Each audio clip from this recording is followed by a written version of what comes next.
Can't be that surprised here. Kathy's probably feeling the pressure right now because everyone started writing about her like she's going to be the next Buffett, and I feel like trading that Tesla stock. You just don't know what you're going to get, right? What what's around the corner for these guys? I always made the joke that Tesla is the iPhone. It's there's a lot of people that kind of want them as a status symbol, and a lot of people just like the new technology. They like saying they have a Tesla. Other people really appreciate the powertrain.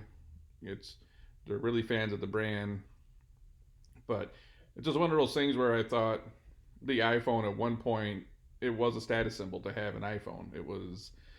It puts you up in the upper middle class to have an iPhone, and it's kind of like if even the cheapest Tesla, it's you become upper middle class overnight if you just get even the cheapest Tesla. But I don't, how long can you survive on that, knowing that upper middle and upper class is only this certain segment, and Apple's got a huge chunk of the market, obviously, but they don't dominate the market, and I think that's kind of the mistake investors make when looking at this particular stock. That they feel that Tesla's going to take over the world, and we're all going to drive Teslas one day, and I just don't think that's true. I don't like making predictions. Maybe this will age really wrong, and I'll end up driving a Tesla along with everybody else. Um, I did shop for one once, but I'll come back to that. But this whole thought that um, we're only going to have Teslas 10 years from now is crazy to me. I don't see that happening. You just Other car makers were busy selling millions of cars and trucks. They're not worried about Tesla selling six, seven, 800,000. They're over here selling millions, and they're like, okay, we'll catch up on the electric thing later. So Tesla should be the leader, but that was kind of iPhone. Everyone was going to have an iPhone when it came out. And next thing you know, like the Android devices had like half the market or something. And that's how you get first mover advantage. You Tesla and Elon definitely has a fan base, but a fan base usually doesn't allow like that. Almost a cult following doesn't allow you to dominate a market. It does get you some really good brand loyalty though. So I look at this as everyone's like Tesla's doomed, Tesla's doomed. You've been hearing those stories forever. Just like every economist that said the the crash is coming, the crash is coming, and they said that every year since the last crash, right? It's you know, will Tesla crash one day? I don't know. They always seem to find a way to wiggle out of it. They get into trouble, they do something, they pull it off, but they never seem to end up doing what the analysts predict when it's on the negative tone. Um, does the hype eventually die though? When you realize that everyone else is going to catch up at some point. BMW is not going to roll over and just die, and nor is Ford or GM or anybody else. Does the automotive landscape change in the next 25 years? Do we see more mergers? Do we see someone go out of business? Sure. That's just another day. Shit's going to happen, right?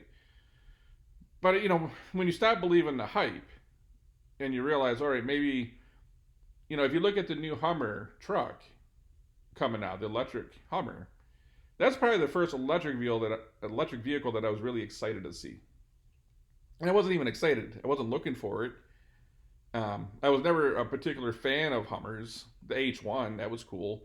But if you drove an H2 or H3 back in the day, we probably didn't get along. So, not something I was looking for, and I stumbled upon the new electric Hummer, and I saw the design, what they're trying to do with it, and I'm like, this is pretty cool. I like trucks, so I could see where that kind of fit in the bucket. Where I thought the Cybertruck was not so much a truck as it was trying to get non-truck buyers into the truck market. So I briefly looked at Teslas before. I wanted to keep one at my place in the city. I thought it would be really cool. You do short drives there, right? I'm not going on long trips there, and if I am, I'm just going to the airport. So I thought, keep a plug-in at the downtown place, and it'll be really convenient. And I've got to screw with gas because it's a pain in the ass getting gas in the city. But I looked at one. It just didn't feel like. I don't know if you've ever had this feeling. I'm a car person. I like cars and car culture and everything that comes with it. I just didn't feel like for the price you were paying that you were getting that level of vehicle. And I realized, you're basically buying a powertrain at the end of the day. And it's you look at certain cars like dollar for dollar. It's really hard to justify, unless you're really bought in on the electric part, right? Then a lot of this other stuff matters. Doesn't matter. Um, you start looking at the interior and how it's laid out, and the controls, and the leather, and the looks, and the feel, and the size, and the components, and like the Tesla's really fast. They're on top of the game on the electric powertrain, but everything else has kind of fell short for me.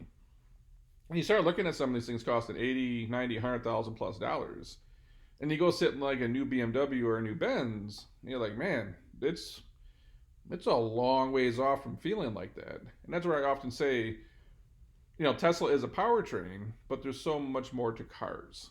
There's brakes, there's mirrors, there's seats, there's controls, there's the leather, the stitching, the glass, the overall design, inside and out. There's so many things that make a car. And the thing is, like, Tesla's up on the powertrain right now, but I feel like everyone else is up, especially in that price range. Everyone else is up on everything else.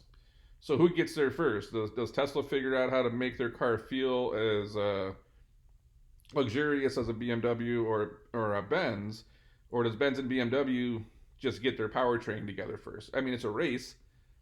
Regardless of who gets there, within 5 years, they'll all equal out. And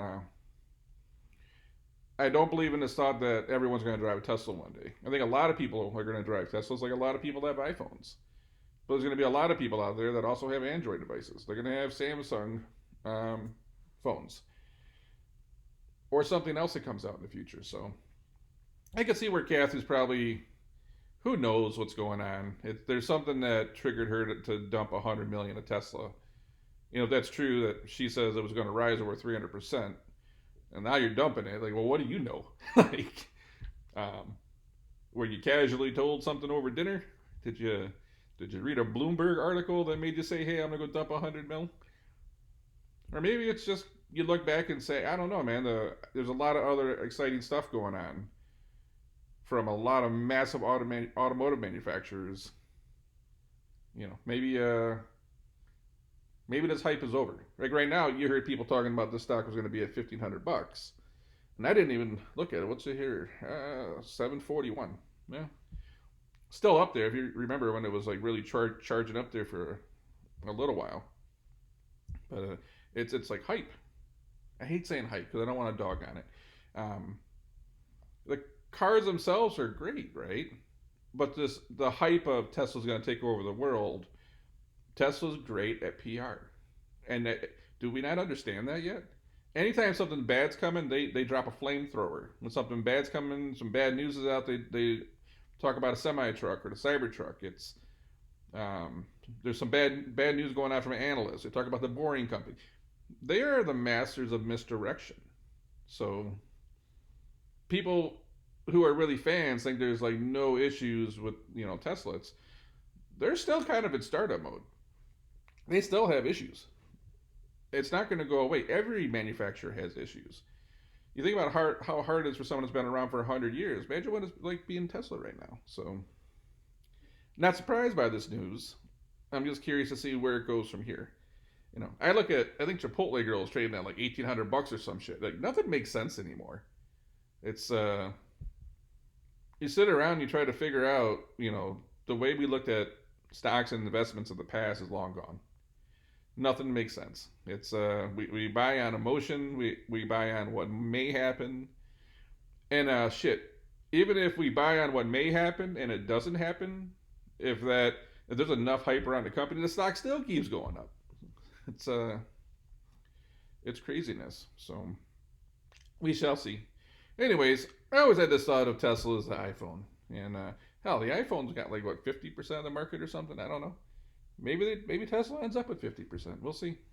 But to think that no one else is going to catch up, I think is also a mistake if you're investing right now. So keep that in mind. But till then, I'm going to catch you on the next one.